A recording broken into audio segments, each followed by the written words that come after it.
Salam Indonesia, Anda menyaksikan berita terkini bersama saya Santi Maharani. Pemirsa, kali ini kita akan terhubung dengan gugus tugas percepatan penanganan COVID-19 Provinsi Bali terkait update informasi penanganan COVID-19. Bagaimanakah perkembangannya? Kita langsung bergabung dengan tim Live View Bali Post Bali TV di Diskominfo Provinsi Bali. Warahmatullahi wabarakatuh. Selamat sore dan salam sejahtera untuk kita semua. Namo Buddhaya, Rahayu. Seluruh masyarakat Bali yang saya cintai, semoga pada sore hari ini semuanya saya temui dalam keadaan sehat walafiat dan tentunya bisa terhindar dari COVID-19. Masyarakat Bali yang saya cintai, pada sore hari ini saya menyampaikan beberapa hal. Yang pertama adalah tentang perkembangan dari kasus COVID-19 yang kita hadapi bersama. Kemudian yang kedua adalah tentang apa yang harus kita lakukan ke depan dengan mencermati fakta-fakta yang kita hadapi saat ini.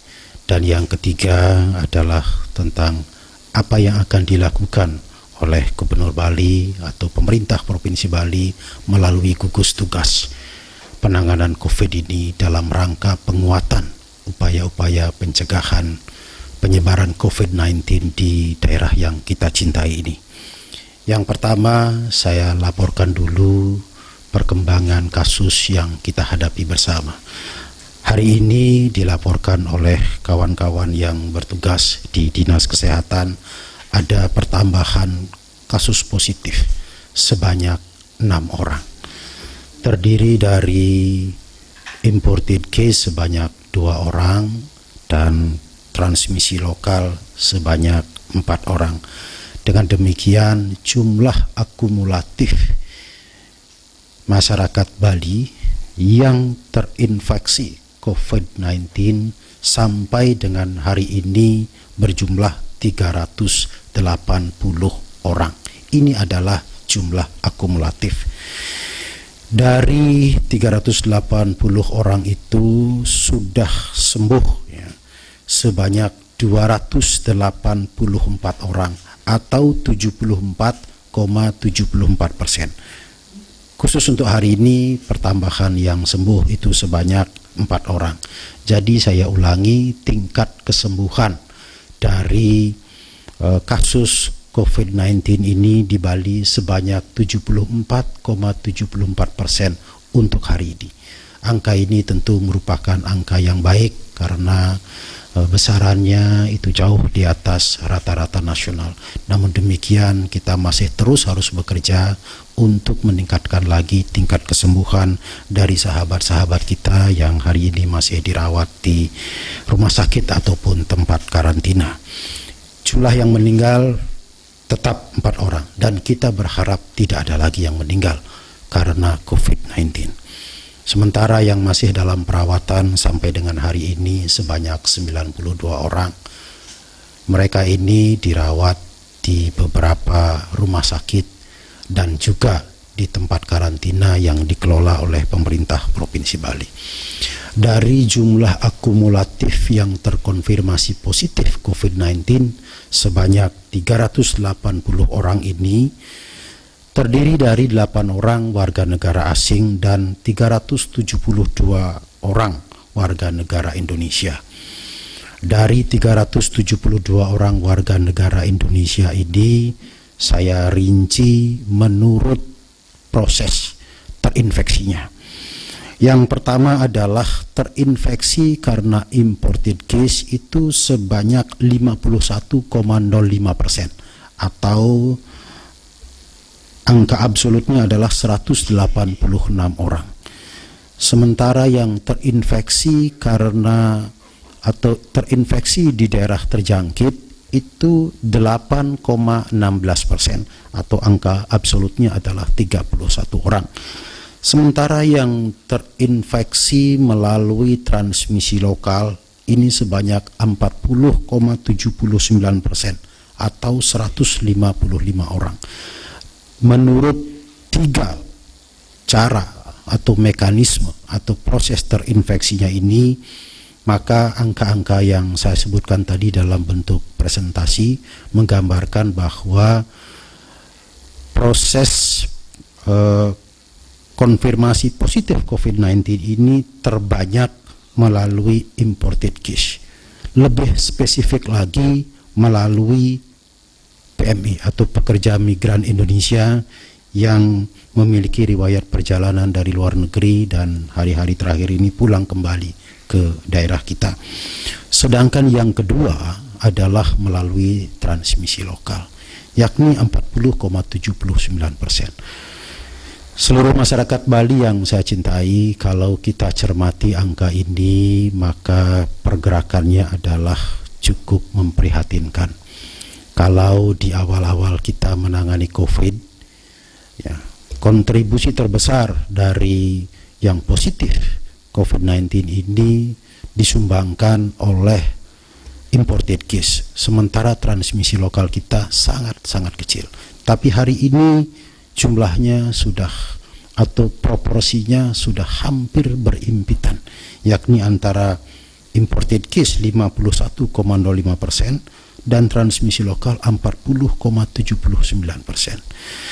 Setiap angka yang disumbangkan oleh transmisi lokal ini adalah produk dari beberapa hal.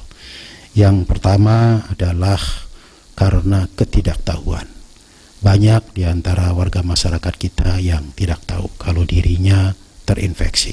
Ini yang disebut dengan nama OTG.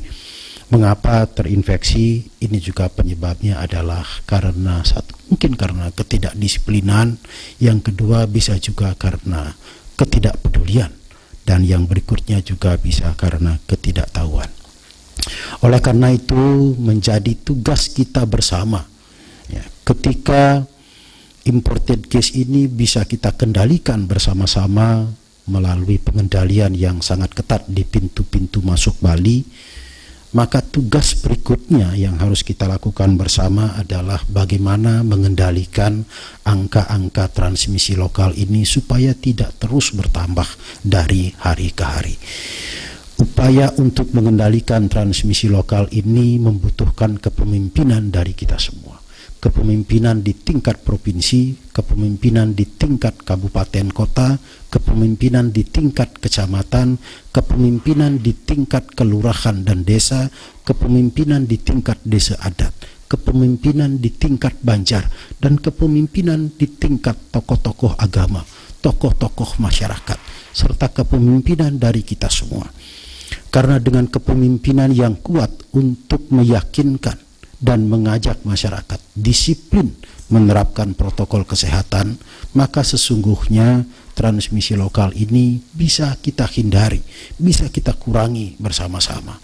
Jadi kalau angka transmisi lokal ini masih terus bergerak naik, maka ini adalah satu challenge atau tantangan bagi kepemimpinan kita semua untuk terus mengerahkan energi, sumber daya, melanjutkan tugas-tugas kepemimpinan, mengajak, meyakinkan, mempengaruhi masyarakat untuk semakin luas, semakin masif dalam menerapkan protokol kesehatan yang sesungguhnya sangat sederhana, yakni menggunakan masker, menjaga jarak, kemudian menghindari kerumunan atau keramaian, dan menjaga kesehatan atau kebugaran tubuh kita. Itu sesungguhnya adalah cara-cara yang mudah kita lakukan. Tetapi kenyataannya angka transmisi lokal ini terus bergerak naik. Maka sekali lagi ini merupakan tantangan dan dari kepemimpinan kita semua untuk terus melanjutkan tugas-tugas ini. Seluruh masyarakat Bali yang saya cintai, jika hari-hari yang lalu pemerintah melalui gugus tugas dan semua pimpinan TNI, Polri, tokoh agama terus mengajak masyarakat untuk rajin mencuci tangan, menggunakan masker, menjaga jarak, maka hari ini kita ingin menambahkan lagi.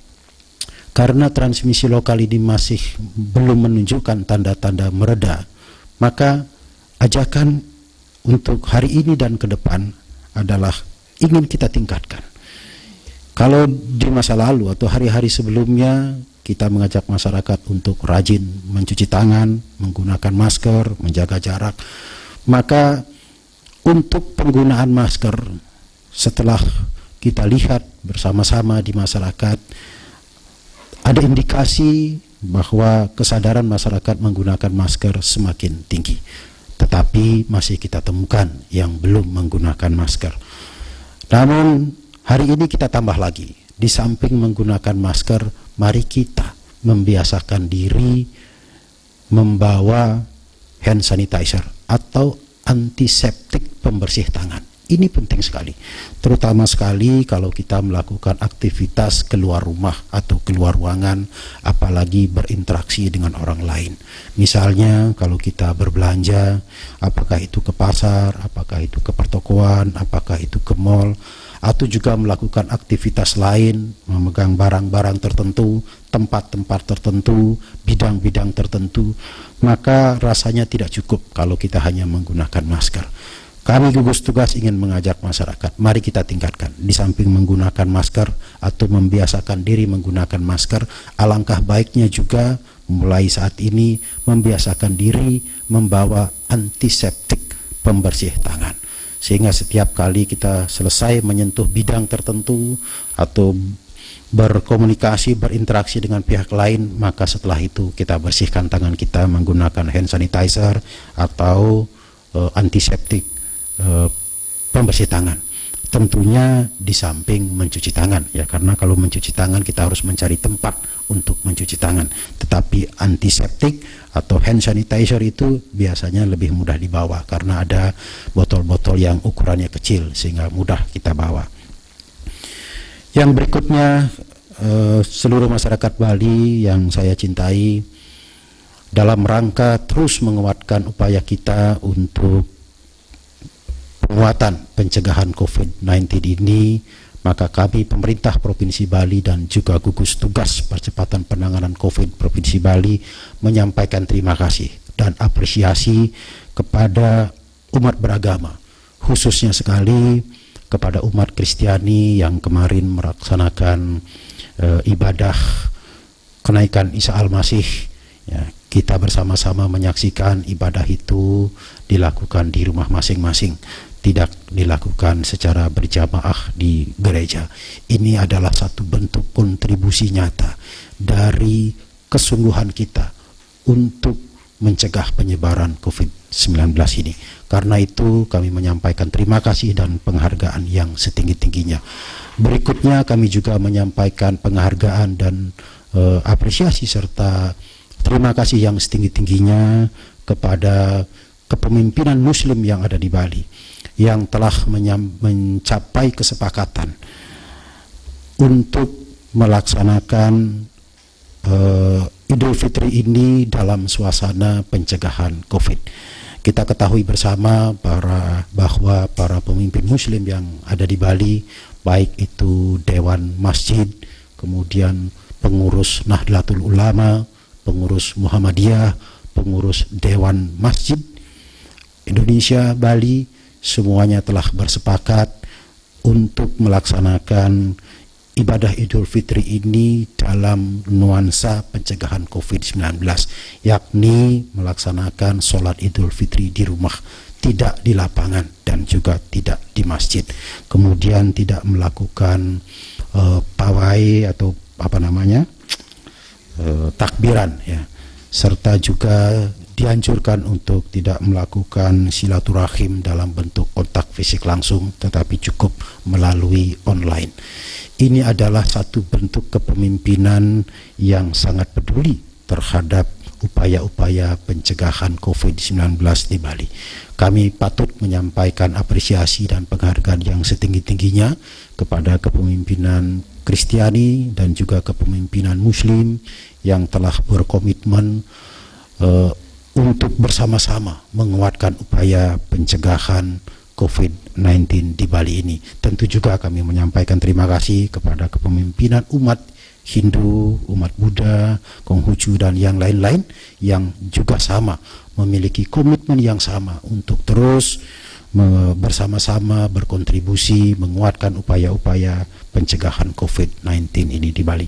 Mudah-mudahan melalui kepemimpinan kita bersama, kepemimpinan seluruh tokoh-tokoh agama yang mengajak umatnya bagaimana melaksanakan ibadah dalam suasana pencegahan COVID ini, maka penyebaran COVID-19 di Bali bisa kita kendalikan sampai pada tingkatan yang terendah.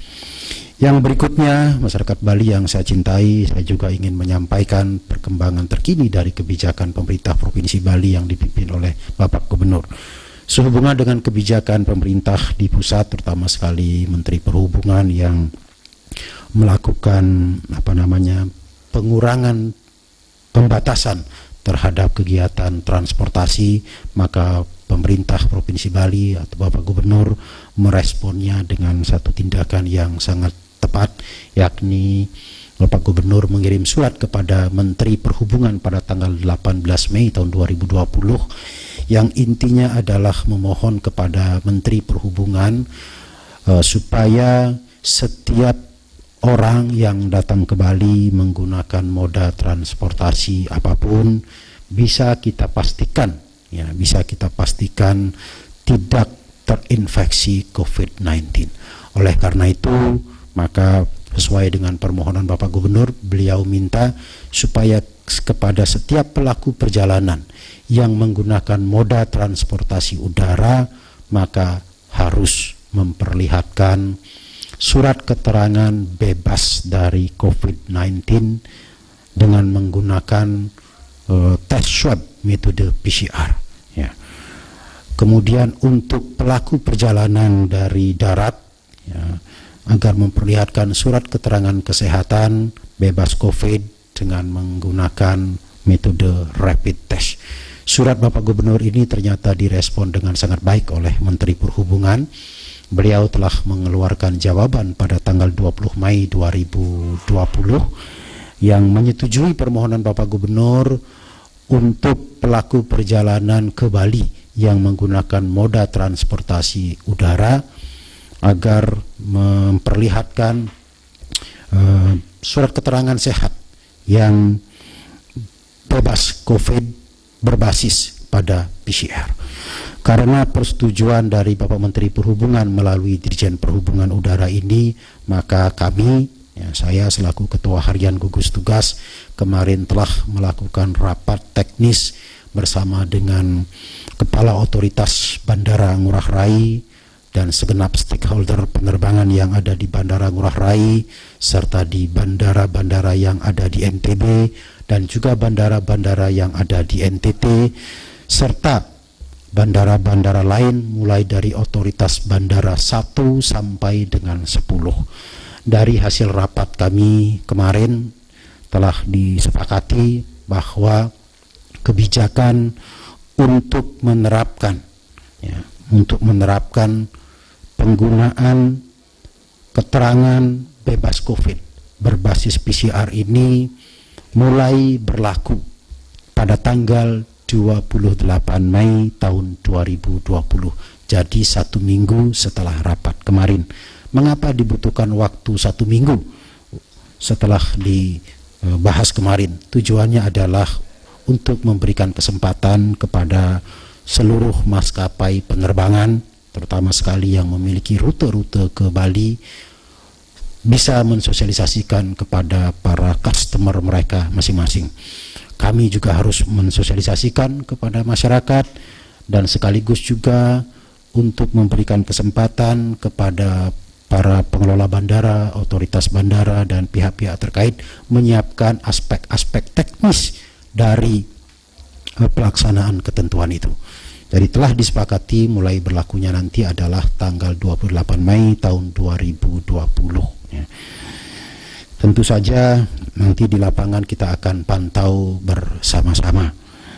Selanjutnya untuk pelaku perjalanan dengan menggunakan transportasi darat, ya, sesuai dengan permohonan Bapak Gubernur, itu menggunakan surat keterangan sehat berbasis rapid test. Mengapa berbasis rapid test tidak berbasis PCR? Ini tentu ada aspek-aspek teknis yang harus kita pertimbangkan, karena pelaku perjalanan yang menggunakan moda transportasi darat ini jumlahnya biasanya jumlahnya jauh lebih banyak Ya, kemudian intensitasnya juga sangat tinggi, sehingga secara teknis untuk mendapatkan swab itu tentu agak sulit ya. Oleh karena itu maka dimungkinkan melalui rapid test. Tentu saja nanti pintu-pintu masuk Bali tetap akan kita jaga dengan sebaik-baiknya. Itu adalah satu kebijakan yang diambil oleh Bapak Gubernur untuk merespon perkembangan situasi nasional saat ini, terutama sekali yang mulai melonggarkan atau mulai mengurangi pembatasan-pembatasan transportasi. Mudah-mudahan melalui respon ini maka meskipun transportasi dibuka, tetapi kita bisa lebih memastikan bahwa setiap pelaku perjalanan yang datang ke Bali sudah negatif dari COVID-19. Sehingga dengan demikian, sesuai dengan tagline yang digunakan oleh pemerintah saat ini, kita produktif tetapi aman dari COVID. Ini adalah dua hal yang harus kita bangun bersama-sama.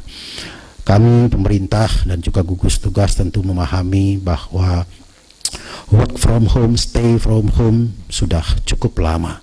Tentu menimbulkan kejenuhan dan juga bahkan menimbulkan hal-hal yang kurang positif dari sisi produktivitas, dari sisi perputaran perekonomian dan lain sebagainya. Oleh karena itu maka sesuai dengan tagline yang dikembangkan oleh pemerintah saat ini adalah produktif dan aman COVID, maka mari kita bersama-sama di Bali ini silakan memulai melakukan aktivitas yang bisa meningkatkan produktivitas kita sendiri, tetapi tetap disiplin menjaga protokol kesehatan, sehingga produktivitas ini tidak berpengaruh negatif terhadap penyebaran COVID ini. Mari kita berupaya pastikan diri kita, keluarga kita, lingkungan kita, instansi kita, supaya kita bisa meningkatkan produktivitas di tengah situasi ini, tetapi kita juga bisa menjaga bahwa kita tidak terinfeksi COVID dan kita juga tidak menyebarkan COVID kepada pihak lain. Mudah-mudahan melalui upaya kita bersama ini, maka produktivitas dan aman COVID ini bisa kita wujudkan bersama-sama di Bali. Sehingga dengan demikian antara dampak kesehatan dan dampak ekonomi mudah-mudahan kita bisa kendalikan pada situasi yang baik untuk ke depan. Demikian yang dapat saya sampaikan kepada seluruh masyarakat Bali pada sore hari ini. Mudah-mudahan kita semua menguatkan tekad kita. Ini penting sekali, penguatan tekad dan juga penguatan kepemimpinan kita untuk terus menggerakkan masyarakat menaati protokol kesehatan ini.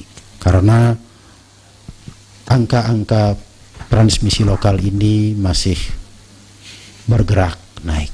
Ini sesuatu yang tidak kita kehendaki bersama.